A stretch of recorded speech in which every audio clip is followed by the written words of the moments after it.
Hi hello வாங்க, எப்படி இருக்கிறீங்க? நல்லா இருக்கிறீங்களா? இன்றைக்கி அஸ்வினி சீக்ரெட் சமையலில் சூப்பரான டேஸ்டியான ஒரு தக்காளி ஊறுகாய் பண்ண போகிறேங்க. தக்காளி ஊறுகாய் ரொம்ப நல்லாயிருக்கும், எல்லாருக்கும் பிடிக்கும். இந்த தக்காளி ஊறுகாய் எப்படி பண்ணுறது நான் செஞ்சு காட்ட போகிறேன், அது பாருங்கள். உங்களுக்கு செய்ய முடியாதவங்க இந்த தக்காளி ஊறுகாய் வேணுமா இருந்தால் அஸ்வினி சீக்ரெட் சமையலில் நம்ம புது புது டிஷ்ஷு நம்ம போட்டுன்னு இருக்கிறோம். எல்லாம் சேலுக்கு தாங்க. அதுக்காக நீங்கள் நம்பர் கொடுக்குற வாட்ஸ்அப் நம்பரு, அந்த நம்பருக்கு கால் பண்ணுங்கள். இந்த தக்காளி ஊறுகாவும் கிடைக்கும். ஏபிசிடி மால்ட்டு, இட்லி பொடி, காரப்பொடி எல்லாமே கிடைக்கும். உங்களுக்கு வேறு ஏதாவது வேணுமா இருந்தாலும் நீங்கள் இந்த நம்பருக்கு ஃபோன் பண்ணுங்கள். எப்படி பண்ணுறது நான் உங்களுக்கு காட்ட போகிறேன். ரொம்ப ஈஸியாக பண்ணலாம். இந்த ஊறுகாய் ரொம்ப நல்லாயிருக்கும் டேஸ்ட்டு. நீங்கள் ஒரு மாதம் வெளியே வச்சா, ஒரு வாரம் ஒரு மாதம் வச்சா கூட கெட்டு போகாது இந்த ஊறுகாய். சரிங்களா? பாருங்கள், 2 கேஜி தக்காளி எடுத்துருக்குறேன். ஒரு கடாய் வச்சுருக்கிறேன். பாருங்கள், நல்லா இந்த மாதிரி தக்காளியை நல்லா கழுவி எடுத்துக்கோங்க. நல்லா பெரிய பெரிய தக்காளியாக இது இல்லாமல் நம்ம க்ளீனாக கழுவி எடுத்துக்கணும். பழமாக இருக்குது தக்காளி. இப்போது ஒரு கடாயில் தண்ணி வச்சுட்டோம். இந்த தண்ணியில் நம்ம பச்சை தண்ணி தான், இன்னும் தண்ணி சூடாகல, ஸ்டவ் பற்ற வைக்கல. ஆனால் அதிலே போட்டுடணும் தக்காளி. உங்களுக்கு சிம்பிளாக கற்றுத்தரேன் பாருங்கள். அதிலே போட்டு நம்ம அந்த தக்காளியை பச்சை தண்ணியிலே போட்டு ஃபஸ்ட்டு, அப்புறமா ஸ்டவ் பற்ற வைக்கணும். உடனே நீங்கள் ஸ்டவ் பற்ற வைக்காதுங்க. இப்போ ஸ்டவ் பற்ற வச்சுக்கலாம். ஸ்டவ் பற்ற வச்சுக்கோங்க. பாருங்கள், ஸ்டவ் பற்ற வச்சுட்டேன். இந்த தக்காளி வெடிப்பு வரணும், இந்த தோல் வரணுங்க.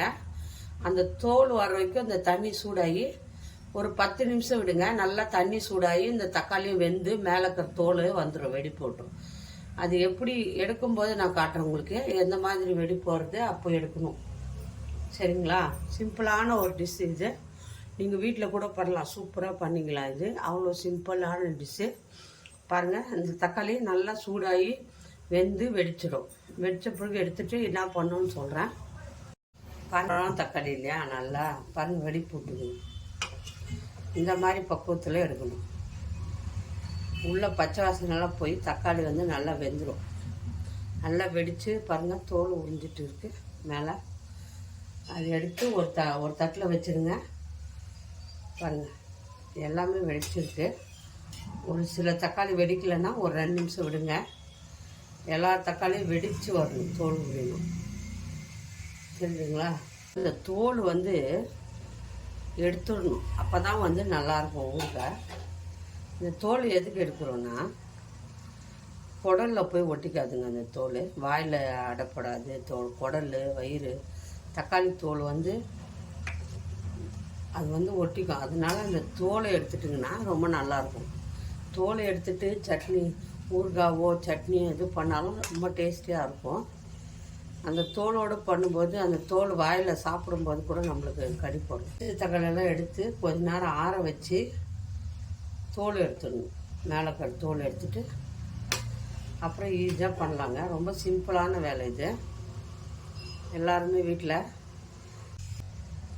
பாருங்கள். தக்காளியை நம்ம இந்த மாதிரி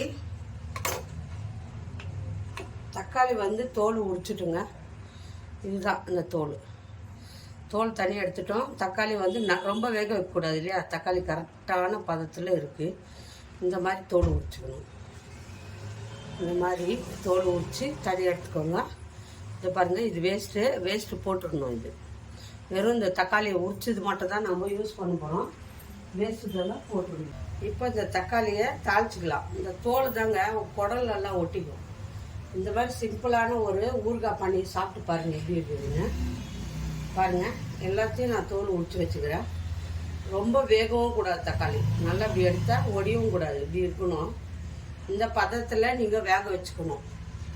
சரிங்களா? அப்போ ஒரு தாளிச்சிக்கலாம். தக்காளியை அப்படியே முழுசாக தான் போட போகிறோம். கடாய் வச்சாச்சு.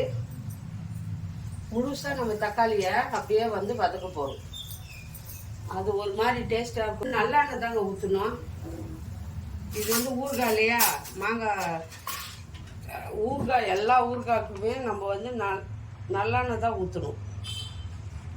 வேறு என்ன ஊற்றாதுங்க, நல்லெண்ணெய் தான் டேஸ்ட் கொடுப்போம். ஒரு 200 கிராம் எண்ணெய் ஊற்றிக்கோங்க, தக்காளி வதங்குற மாதிரி. அப்போ தான் டேஸ்டியாக இருக்கும். ஒரு 2 கேஜிக்கு 200 கிராம் எண்ணெய், 1 கேஜிக்கு 100 கிராம் எண்ணெய். தாளிப்புக்காக இது பாருங்கள், வெறும் கடுகு போட்டுக்கிறேன். கடுகு கொஞ்சமாக கடுகு போட்டுக்கோங்க. ஒரு 2 ஏன்னா சூடாக நீங்கள் தக்காளி போட்டால் மேலே தெரிக்கும். சிம் பண்ணிவிட்டு மெதுவாக எடுத்து போடணும்.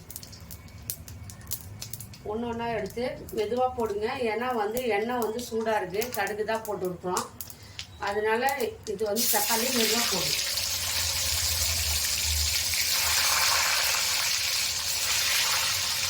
பார்த்து போடுங்க நிதானமாக.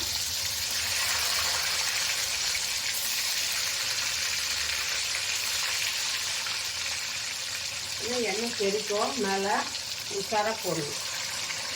இப்போ இந்த கடுகு எண்ணெயிலே இது நல்லா மசிஞ்சு வரணுங்க. அப்போ தான் இது ஊறுகாய் நல்லா அந்த தண்ணியெல்லாம் வெளியே அதெல்லாம் சுண்டணும். சிம்பிளான மசாலா தாங்க, ஒன்றும் கஷ்டம் இல்லை. உப்பு, பெருங்காயம் போட்டுக்கோங்க, நல்லாயிருக்கும். பெருங்காயம் போட்டுக்கலாம், வாசனை நல்லாயிருக்கும் பெருங்காயம் போட்டால்.